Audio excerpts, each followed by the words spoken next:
One of the reasons the Pole of Cold ended up being solo was, who do you take with you?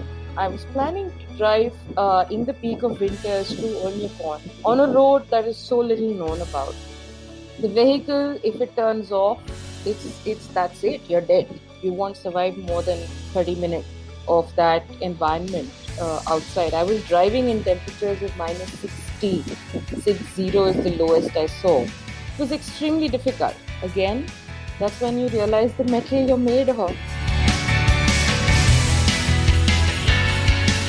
Hello, people out there, and welcome to yet another exciting episode of Seek Your Purpose podcast. I'm your host for the show, Mayank Sahara. But before we proceed ahead, if you haven't done so, then please hit that subscribe or follow button on your podcast listening platform so that you never ever miss an episode the time we upload it. Today, in this episode, I'm glad to indulge in conversation with an adventure overlander, an extreme terrain driver, and an off-road jeeper. Nidhi Salgame. Nidhi ma'am always wanted to make a career out of her love for outdoors only. So at the age of 7, she was a kid adventurer. By the time she turned 15, she was an adventure trip leader in the Western Ghats. She became an off-road jeeper and then an extreme terrain driver by the age of 30. She became the first ever Indian woman to drive all the way from Delhi to London, covering a distance of 23,800 kilometers across 17 countries in 97 days. And she achieved this feat while being the mother of 2. After that, to challenge her with what's next valley feeling, she drove solo all the way from Delhi to the Pole of Cold in Siberia to unravel something that is known as the Cold of Bones. That's one of the deadliest roads to travel in the world, surrounded by thickest cover of snow. She became the first Indian ever to do so. Now, keeping alive her spirit of, punching a fear straight onto its face, she started Wander Beyond Boundaries along with her husband, Colonel Malik. Now, without further ado, let's get started. Today, I've been joined by an amazing personality who is the perfect example of this quote that winners never quit and quitters never win. I still remember, ma'am, it was way back in 2016 when, while scrolling through my Facebook, I came across an article which read, Delhi to London, 3 women live up to their dreams. And I was so excited after reading that I straight away went to my mom, read it aloud again, and immediately noted down on my bucket list. So here I'm sitting with the woman Nidhi Salgame, the sole driver of that trip. Ma'am, welcome to the show. Thank you, Mayank. So ma'am, how's 2021 treating you? The first 3 months were very busy. There was a bit of a let up in the COVID situation, so we managed 2 expeditions around then. But it's now back to standstill and square one, and one is just chilling at home. Right, ma'am. And ma'am, I was just going across your videos and I came to know that, I guess it was way back in February this year, that you completed an expedition to the northern Kashmir, right? Correct. Kashmir, I mean, it's like the Switzerland of India. So it's like the same way it's being showing in the movies. Is it safe? Is it affordable? Is it what? So I just need to know in your terms. North Kashmir is not some place that everybody goes to. And like I keep saying again and again, for some reason, when it comes to Kashmir, we limit ourselves to the usual suspects, which is, Gulmarg and Srinagar, Pahalgam and Sonmarg. But Kashmir is much, much more than that. It's beautiful, it's safe, much against what people think it is. Yes, permissions are dodgy. You got to be a little perseverant. But if you're really that discerning traveler who wants to explore remote areas, nothing better than North Kashmir. Right, ma'am. And I just want to let you know that a friend of mine, a very dear friend of mine, she planned a solo trip somewhere around in March, the first week of March. And she was all in all inspired from you. And she went on a solo trip for a week ahead. And when she came back, she was all way different from the one that, जो पहले गई थी उससे बिल्कुल अलग होकर आई है वो. How beautiful. That's what travel does. So, ma'am, let's begin by touching a bit on your childhood, just to get an idea, the making of a traveler. So, the making of the adventure seeker that you have in you. So, a bit about your childhood, your schooling, your college and all. I've had a very unconventional life, Mayank. If you've read up. I mean, I started trekking and going outdoors at the age of 7. My mother was working, and I think back then in the late 80s, it was about, making your daughter independent and therefore sending her out. And I just took to it, and it became addictive. And by the age of 14, I was leading treks. And it got to a point where, it wasn't very welcome in the house, the whole idea of going outdoors, because it had become so much. But I guess it made me a different person, and it gave me a sense of purpose, and it gave me a lot of time to engage with myself. I think the bit about the reflective traveler started way back then. It was never about how many times you went to a place as much as what the climb was like each time, and how you processed it during that time. So, my teenage years were spent in the Western Ghats. I was leading trips. I lived on a campsite. When it got really confrontational, I had to step out of home, and I managed to work for an organization very young and live the life that I dreamt of. It wasn't easy, but yeah, that's what's made me who I am today. So I never went to college, to answer your question directly. Yeah. So it was like straight away from school and then pursuing your dreams of adventure seeker. Absolutely. And it came at a cost, of course. It's not like I was bad with my academics. I did brilliantly well in my 10th. And back then in the 90s was not easy. It's not like today. And financially, I had to sustain. So I started writing articles. I think when you really want to do something so badly, you find ways of doing it. Right, ma'am. Perfectly said. So what about your parents? Were they really supportive right from the starting, or Like I said, like I said, initially they were very supportive. There's no denying that. As I moved into middle school and high school, that support waned off because I think they were scared like any other parent could be. Yeah, and I think it's come a full circle now. They're very proud of where I've gotten in life. But support per se has been quite patchy. for a person who started, like, it was always from you, like you always wanted to be an adventure seeker? It was always from your childhood, or what was the series of events that actually led you to being, okay, I want to pursue a career ahead in this life, no matter what, I'll go and build my career in this particular field of adventure only? I think for me, it was never about the adrenaline per se, like you would associate adventure with. For me, it was discovering portions of myself which I didn't think existed. And that used to happen on treks. As simple as sleeping on a rock all night in the cold, and to just realize while, initially it's also beautiful, by early morning, the rock also becomes cold. Seeing so many days and nights like that outdoors, I think it just showed me how much more I was able to weather, and I was learning from each experience. And I think I found that learning extremely valuable. I said that's the way I want to learn in life. Textbooks and theory and all of that wasn't really making sense, and I somehow was never able to connect with formal education. So learning by experience is what kind of triggered it off for me, and yeah, that started the journey. So learning by experience is what you are saying that teaches you the most. Absolutely. So when it's about solo traveling, I guess you started planning this Delhi to London way back. I think you were around about 30, 35, I guess, when you started planning for that trip. I was a mother of two. I had, in the last, let's say, between 25 and 35, dedicated so much of myself to motherhood, to earning and sustaining a house and all of that. And I caught myself talking about myself in past tense at some point. And I said, I used to do this and that. And I said, I'm the same person, and how unfortunate that I've gotten to a point in life where it has to become past tense. And I said, if I am the same person, then let's just attempt and rediscover that strength. And Delhi London was a breakthrough in that sense.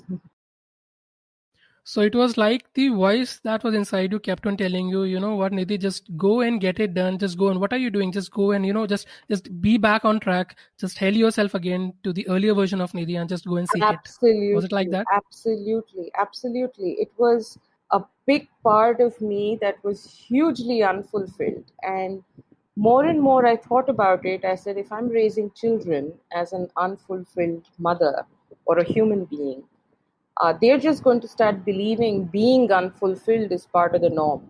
And I think it's important that women, particularly at that age, are, or any individual for that matter, is happy and a satisfied soul at the end of the day. That's how you spread that ethos amongst people around. Right, ma'am.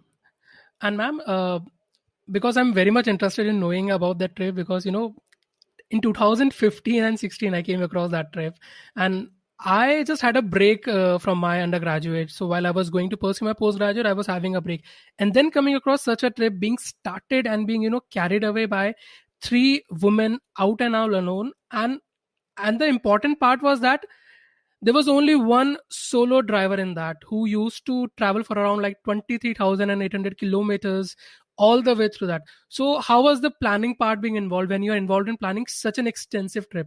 So what were the planning strategy was like for you? It was madness. It took more out of me than I could imagine. It was 8 months of maybe on an average sleeping 2 to 3 hours a day. And I started with nothing. I mean, I didn't have a vehicle, I didn't have the money, I didn't know how to go about it because nobody had done it. And there were two people who were British citizens, British Indian citizens, who were driven from London to Delhi back then, but nobody on the other way around. And with an Indian passport, to get through so many countries and the paperwork and the legality involved, that took the life out of me. And but for support, and it meant starting from sourcing the money to getting a vehicle to seeing that permits and processes, I mean, the paperwork was in order. And then came the visas, because back then no visa agent would even make visas for entry and exit. Today things have changed quite a bit, but I must have contacted three or four big visa agents in the country, and they all said no. So it meant me physically going and submitting applications in every embassy and picking up the passport. So it was a lot of running around per se. So when it's about reaching sponsors, so when you explain your ideas to them, this is what I am planning and this is what we'll be getting out of it. And yes, I'm very much sure that you might have failed rejection from a lot of people who were just not ready to agree with your idea. It must be like, what is she saying? It can't happen. You can't do it. Especially a woman can't do it. But what kept you going throughout all these naysayers and all? I think when you plan first of its kind expeditions, the risk of failure is real. And no brand wants to be associated with that failure. That's where it kind of makes or breaks. It's about, even for a sponsor to take that leap of faith and say, let's see what happens. So if you, I mean, look at it from how the vehicle panned out. I must have approached every single auto player, but nobody was willing to lend a vehicle. It's not like I wanted it throughout. And finally, the ones who came on board were Mahindra First Choice, who buy and sell used cars. Hmm. So they gave me a car that had run 68,000 kilometers, and that didn't make much of a difference for me per se, but their stakes were considerably low. So the risk of failure is what deterred pretty much everyone. And in the end, believe it or not, it was the government who stepped in with a grant, without which it wouldn't have happened. Okay. I guess you planned it initially as a solo one, right? Then you Yes. came board with two of your friends. Thing is, I always wanted to do it solo, but like I said, the risk of failure. So what if she just falls into a gorge and vanishes? So the only condition put by my vehicle sponsor was that you need to have 2 3 more people with you. That is how it became a team of three, and they were two cousins of mine who I knew all my life. And even during the journey, we had a brilliant time. They kind of flew in and flew out at different points as well. Yeah, so that's how it became a team per se.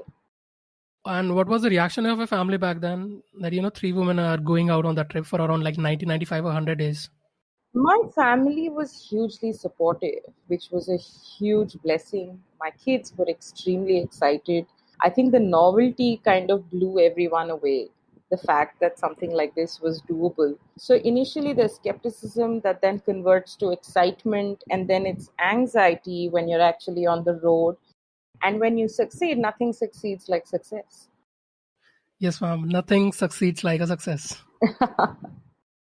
So how was the feeling of reaching to the different borders, like from India to another country, then to another, then to another? There's change in atmosphere, change in temperature, change in natives, change in the way people perceive, and a different nationality car being roaming around them. So when you interacted with people, how was their reaction back then? They were curious. I think overwhelmingly one was received with a lot of kindness and love. I mean, there was no denying that. A lot of curiosity, yes. A lot of curious onlookers, curious questions. People were really like, for example, at the border checkpoints, I was driving a Mahindra. So the customs document your car name says, so they have to write down the name of the car manufacturer, and they had never heard of this. It was, which country is this? And I said, India, it's an Indian car. And they said, are you sure it's going to go that far? I said, of course. I feel that you must have definitely your fair share of, not things going particularly as per you have planned. Because it's being three women, not just women actually, the road is being unseen, unknown. It's for the first time that people were going out there. So what were your fair share of fear or, the tough situation that you have faced over this? And you can guide us with one or two situations. Lots of them, Mayank. Lots of them. Been a few years now. I mean, a lot of issues with. I remember there was an exit from Kyrgyzstan to Uzbekistan that got really close. There was a lot of road regulation that one wasn't used to. So a lot of discussion and run-in with the cops in different countries and not knowing the language and relying on Google Translate at the end of the day. Yeah, so those were some tricky situations, but I think right at the start, being stuck in Moreh, so that year had a bad cyclone.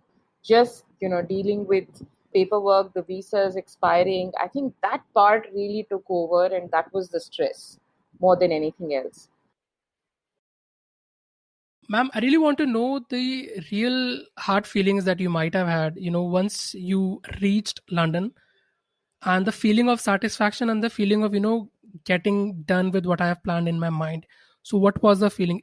Was it like it's being done, okay, now I'm on the top of the world? Or is it like what's next for me ahead in life after that? When I finally reached London, very unlike how I thought I would react, I just went quiet. I think the weight, the magnitude, the effort, the struggle, it just started sinking in at that point. And I just wouldn't talk. There was so much media, there was all of that, but I just wouldn't talk. And it took me a good 2 to 3 weeks to process what had happened. It was deeply personal, the end point. It had nothing to do with the world. It wasn't about showing the who's who. It wasn't about the feat. I think I had managed to connect with a portion of me that was lost somewhere. So I think that was very overwhelming. So it's being a quite personal touch over here. So did you really cried or had the tears in your eyes when it was being completed or being done? I didn't even have emotion left for that. I was so fatigued. I was just quiet and I was numb, I think, for the first 24, 48 hours. After 42 second, third day in London is when I went and dropped the vehicle off at a port to, ship the vehicle back. So I dropped off the vehicle and I took a train for the first time in so many months. And I was heading back to London to the hotel, and I remember thinking, what now? It's like the purpose is gone. Like I don't have to plan what's happening tomorrow. There was a sudden hollow, that just appeared. And I said, shouldn't I be like jumping? Shouldn't I be like really happy and overjoyed at this point? But that wasn't the case. It was sinking, and it was one had managed to do something that you never imagined that you had the ability to do. So just that realization was extremely humbling. So a personal change in you that you felt when you came back. It showed me that the world was your canvas. You don't have to kind of limit it. It showed me that yes, I was capable, and if I set my mind to it, I will be able to achieve more. And it also kind of put that kida permanently to see what next in terms of What else can I endure? If I've done this, then what now? So coming straight away to the next point that you've just mentioned, what's next wala point? I guess the next trip that you planned was the most challenging and the most difficult experience for you. The Siberia one, right? Yes, yes, indeed. Yes, Siberia was, in hindsight, it was a death wish. And I was just going through your testimonials that you have shared over the internet, and it said, it's the road of bones and the I can't even Pole of recall it. What cold. exactly was it? Oi Yeah, me the pole con. of coal. Yeah. So, what exactly it is? Can you please let our viewers get an idea what exactly it was? So the pole of cold is the coldest inhabited place on Earth that experiences temperatures. The lowest it's seen is about minus 71 degrees centigrade. It's on a permafrost bed, so that area has the last remnants of the ice age, where the earth is frozen. It's called permafrost, that's frozen earth. So there's an active and passive layer which freezes, defreezes. The top layer freezes, defreezes by season, and the bottom layer, that's the passive layer, is just stone, means stone earth, like ice earth, till the core of the earth melts it. So that's how cold this region is. Very few had attempted. I recall reading a British woman who had attempted it in the winters to drive to the pole of cold. And I read about her, and of course, she had, I think, three, four more people with her. These kind of adventures and explorations, they have a very personal tone to them. These are not expeditions that get mounted for the media, Hmm. for making a statement, because you are setting yourself up against the odds in perhaps the most impossible of situation. You're very aware. One of the reasons the pole of cold ended up being solo was, who do you take with you? I was planning to drive in the peak of winters to Oymyakon on a road that is so little known about. The vehicle, if it turns off, it's that's it. You're dead. You won't survive more than 30 minutes of that environment outside. I was driving in temperatures of minus 60. 60 is the lowest I saw. It was extremely difficult. Again, that's when you realize the metal you're made of. I'm out of words after minus 60 is something that unbelievable to really even imagine about that. A solo trip to certain temperature, minus 60, all frozen out there, to one of the deadliest and one of the most strangest roads in the world. My question is, why? Like I said, it was personal. What else can I do? I've done Delhi, London. What next? How could I challenge? I think it very early on in my life, even as a child, like I said, my interest with the outdoors. The quest has always been to see what more lies within you. What more can you do? So with each journey, I think that's what eggs me on, in terms of what more can I endure and how will I react to XYZ situations, and then to be able to look at yourself like that. So it's always been a journey of self growth, self exploration.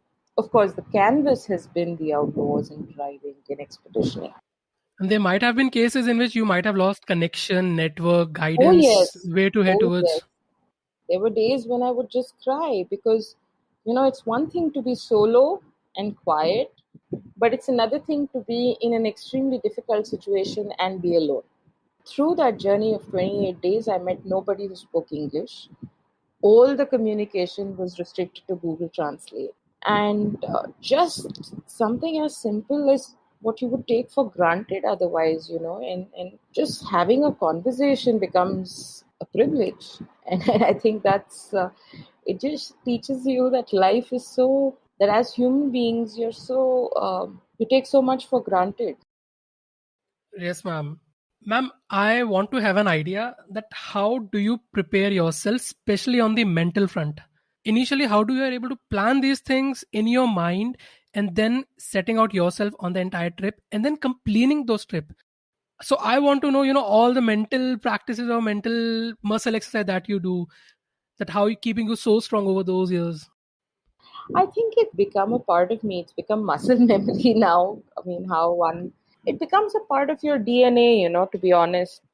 It's about not, I mean, I know it's very cliche and it's beaten death when people say never give up and, you have to be perseverant, patient, all these attributes that keep getting thrown so loosely all over the place. I think what has, when you're faced with death, when you're faced with uncertainty, when you're faced with adversity, these attributes assume a very different proportion. Because let's say the same attributes against an exam or a job or a relationship. You see, you're not seeing depth. So the lesson learned, the lesson to be ingrained, when it comes from a point of survival, is far greater. So with each experience, you start becoming that person. And then when you're faced with the next experience, you look back on the previous one. And I do that a lot with myself. I talk to myself and I say, remember, when was the last time you felt like this? Oh, remember that day when this happened? And how did you react? Did you think of giving up? Of course you did. But was it worth it going through? Of course it was. So I think a lot of self talk helps. And always pitching yourself against these milestones, provided you have marked them as milestones for yourself, Hmm. provided you've appreciated what it's taken to get past that and made that mental note. So I think these mental milestones really, really help me because I keep going back to them. I remember in Siberia on the last day to Magadan, I don't think I faced a more challenging day, and that's my last milestone now, in fact. I was very ready to give up very early on in the day, and it was snowing and extremely difficult, and you're concentrating and you're driving and driving and driving, and you still have 300-400 kilometers to go, and it's already 4-5 in the evening. It's not letting up on the snow, the wheels are really struggling. And I said, this is it. And I was driving since 7 in the morning, so already 12 hours on the road. I said, this is it, and I can't do this any further. And there was a period of self-pity and admonishment where you said, why did you have to do this, and this is crazy and whatnot, and why the hell are you putting me through this and whatnot. And then I cried and cried and cried, and then I thought of my children, and then I thought, what if I don't get to see them ever again, and is this going to be the end? And doing all of that, I had managed less than 50 kilometers. I still had 300 plus. So I think at such points, then you start thinking about, I actually did that on that day. When was the last time you were like this? And you start Hmm. picking up from your own life situations where you've survived. And you start telling yourself, what stops you now? This is just another situation. And I think once the emotion is out, then come kicks in the pragmatics of survival. So Ma'am, just to give you an idea, my trip was not as much, out of endeavor that yours was. So it was, I guess, way back in 2017. I planned a solo. I was studying as a foreign student in France. I went for a 3 or 4 days trip from France to Belgium. It's somewhere around 300 or 400 kilometers. It was actually summer vacations being going on, and Mhm. the chances of my summer vacation coinciding with my friends' vacation were negligible because they have different courses. Mine was different. So I was all about to, just Netflix and chill in my room for next 7 or 10 days. But then a friend of mine, he came in and he told me, why are you wasting your time? This is the most important time that you're getting as a solo one. So just go out and explore it. So I said, where should I go? He said, just go for a different country. Manika, what are you saying? I can't even go for a, how can I go for another country? There's so much of fear, fear of, being abducted, being assaulted, being molested, and all those kind of things. All those fears are popping up in my mind. So he said, you know what? Just plan it, book all the tickets. If you want to go for a bus, go for it. Plan it, research it well, and just go it. So I planned. Then I decided to go for a 3-day trip on my own. So I went there. I explored it. I initially marked around 14 or 15 places to visit by foot, and I ended up visiting 59 places that Love, were on and off my checklist. love. And the moment I came back, I realized, what, जो मैं 3 दिन पहले गया था, it was way different than the one who just came back, You and the perspective has changed a lot. There's a very famous quote to this effect. Once the mind is stretched, you can't put it back into its original form. Hmm. But that's the beauty, of experience because it adds so much to you that you're not your old self anymore. Right. And ma'am, I guess just because of all these expeditions and all, now you decided, you know what, I'll be teaching others on this. I'll be carrying people along with myself to set out on an expedition, a group and a bunch of people. So was that the actual foundation that led you to form WBB? Post Siberia, I got divorced. I was figuring out what to do with this line of work. Luckily, by then, and subsequently, I met Sati, Colonel Malik. So we were friends, and he decided to quit the army too. And we said, if the medium is something we so both of us really strongly believe in, and if it's impacted us as individuals so much, then why not spread this to a smaller group? But the apprehension was that you might not have too many takers for something like this, who Hmm. would want to put themselves through rigor just to, and how many people are really on these kind of reflective journeys in life. It took us a while to put structure to WBB. Sati and I, of course, are partners in both life and business now, and we lead all expeditions together. And the idea is to undertake tough, mostly first of its kind, on lesser known routes in remote parts of the world, self drive 4x4 based expeditions in order to just, I guess, build your lens for life and Hmm. benefit from the medium. Just like Wonders Beyond Boundaries that your company is. So there are few people, few companies that offer such sort of adventure expeditions for people. I know that people are looking out for such an expedition, but again, we don't have the way to find out how we can do it. WBB is not a driving expedition company. Neither do we organize road trips, nor are we travel and tour operators. So, on WBB expeditions, we function collaboratively as a team. Whether we succeed or not is basis everyone's contribution to it. It's not like I'm leading it and therefore it's my responsibility to see that your tea is on Hmm. time and your room is booked. That doesn't work like that. So we function in a very self reliant expeditionary mode, which sets us apart. We're also pioneers in introducing extreme overlanding, which is, again, like I said, these are not entertainment, these are not holidays, they are not tour packages. They are not just fun. Fun happens as a byproduct, but it's not the focus. So it's a lot of work that happens on these expeditions. I think the tone and tenor is what sets WBB apart, and from the word go. So people who come with us are those who want to engage, who want to test themselves, who want to, undertake a journey that's going to show them in bare bone and spirit to themselves and obviously to people around. It takes a lot of courage and a certain personality to want to do it.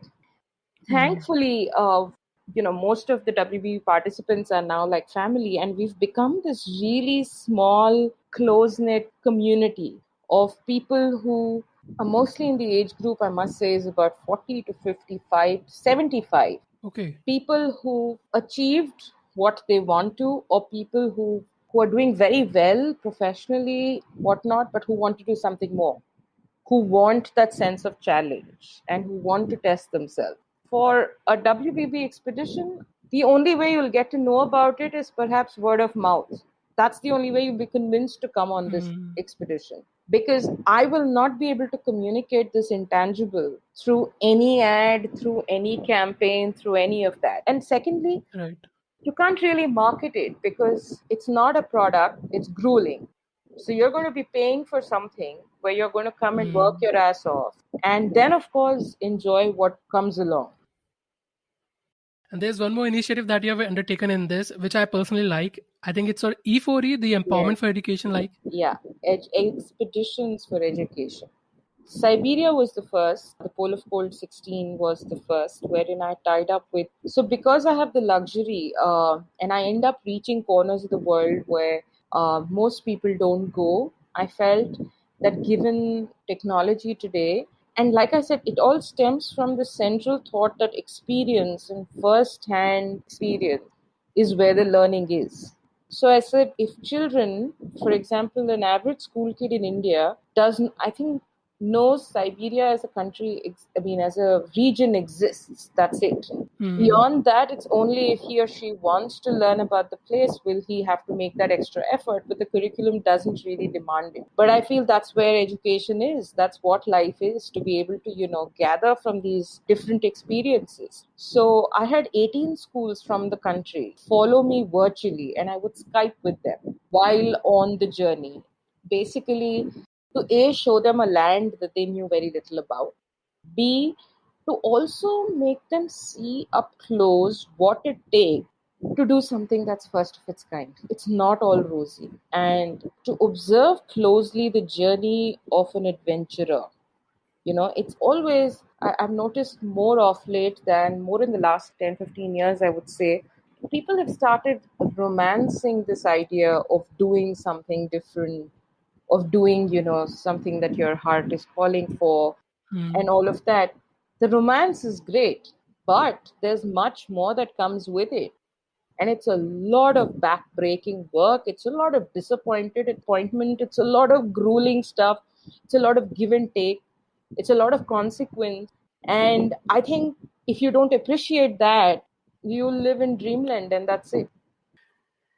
I feel that you're actually instilling the idea of adventure seeker, exile kind of thing in those young people, young student and young Nidhi, I would say that, that might be seeing you back then, right on Skype or maybe in personal, that, what, if she can do it, then we can also do it further future. Absolutely. I want them to know that it's great to dream. A, it's okay to be unconventional. And if you dare to be unconventional and dream it, if you don't put in the hard work for it, it's never going to happen. And despite the hard work, if you can't endure Hmm. what it brings with it, you're never going to complete and achieve it. So I think it's hard work is great, but I think to persevere mentally beyond a point is what makes or breaks. Perfectly agreed with you on this part. It's a make or break situation, definitely. And ma'am, apart from this, since you are a sort of influencer, not in that terms, but again, yes, a sort of motivator, a sort of influencer in this thing. So, is there any specific set of people that you seek inspiration from? Just getting ahead in life for a second step, for a next step. So, you seek inspiration from people, or maybe personalities in general. I think from a lot of people, but more than people, I think I'm inspired by nature and the outdoors because I've grown up like that. So my inspiration is mostly the mountains and the water and the trees. And I think I connect with them at a far deeper level than with people, Hmm. to be honest. So my inspiration comes from that. And I think nature and the wilderness and the outdoors, it's one medium that you can't manipulate. It just gives you very, very basic feedback about yourself, which people don't necessarily do. It teaches you because it shows you for who you are and it appreciates you for who you are. It kind of gives you a rap, tells you who you are. Ma'am, if not an adventure seeker, an adventure traveler that you say to yourself, so if not this, then what would you might have been in life apart from this? Have you ever thought of it? If not this. I think I don't know, it would have to do something with nature and the outdoors. I can't really, that's been very central to my life. It would have to, maybe wildlife. I would have studied wildlife. That's an area that I really enjoy. And maybe wildlife biology. And yeah, maybe that's the closest I can get to. It had to be something with the wilderness. Ma'am, I am totally impressed with you with all Are your journey. Definitely, you had your sort of fear, your sort of failures in your life, but out of all your experiences that you have had in your life, from your childhood to early life, and now to the current phase of WBB, so I really want to have an idea of top three life advices that you want to share to young people who are they're just being into their comfort zone and unable to push it out, unable to move outside to the discomfort zone. So what will be your top three life advices for them? Learning happens only out of comfort. Growth happens out of comfort. Even children, when they're born and they grow, they cry because their muscles stretch. If everything around you is going to be comfortable, your growth is going to be as stunted. So I think it's about putting yourself in situations or weathering situations that are uncomfortable is when you grow as a person. So I think that's the first. In order to do so, I think all of us are individuals. We all have our own calling, we have our own DNA, we have our own life situations, we have our own family background, the society we are brought up in, etc. I think more than running after what you want to be, the first part of life is about understanding who you are and where you're located and what your realities are. And I think that is an ongoing thing. It doesn't stop. That is something that people must focus on. Give some portion of their time and life to. Because the more you understand yourself, the more comfortable, the more navigable the whole landscape becomes. That's, I think, extremely important, self-awareness. And to be very aware and to be that brutally honest. The third would be honesty, I think. Not to anybody else but yourself. Just be Hmm. brutally honest. It's okay. You're not putting up an act. It's just you. Yes, ma'am. It's just you, and it can't be beyond that. Definitely, ma'am. And if people would like to reach out to you, what is the best place or best media for you to connect with them? WBB is on Instagram. It's WBBXOL, and the page on Facebook is WBB. I'm personally also on Facebook, Nidhi Salgame, and on Instagram is Nidhi WBB is the handle. So feel free to message in any of these. Ma'am, with this we come to an end for this interview. I just want to say, Maya, it's very sweet that you've made this effort, and I'm super happy to have connected with someone who's doing something so positive and growth oriented. So, congrats on your initiative. Thank you so much, ma'am. And I again want to say to you, your journey for 2015, it was special for you, but again, it was the most important part that I came across in life. With such a journey, it's not being done by men, it was done by 3 women out and out there. And one being the only solo driver. That's too much of hectic and too much of pressure, being listening to all those crankiness of things happening around you. But again, you have to focus yourself on the road because you are the one that are carrying them throughout all those 95 and 97 days. Highly impressed from you from then. And I was approaching you. I wasn't able to find the correct medium to approach an interview in this form. And finally, this podcast wala thing, it happened. Glad we connected, Maya. Wishing you all the very best. Thank you, ma'am. Thank you so much. All the best for your future endeavors. Thank you.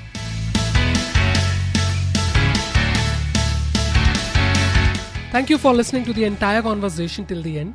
If you like this episode, please take a screenshot of the same and tag me at MAYANKSEHRA and Nidhi ma'am at NIDHIWBB on Instagram and help us spread the word. We'll really appreciate you for this. Now, just step out of that comfort zone, follow your instinct and seek the purpose you are destined to. I'll catch you in the next episode with another purpose seeker. Cheers.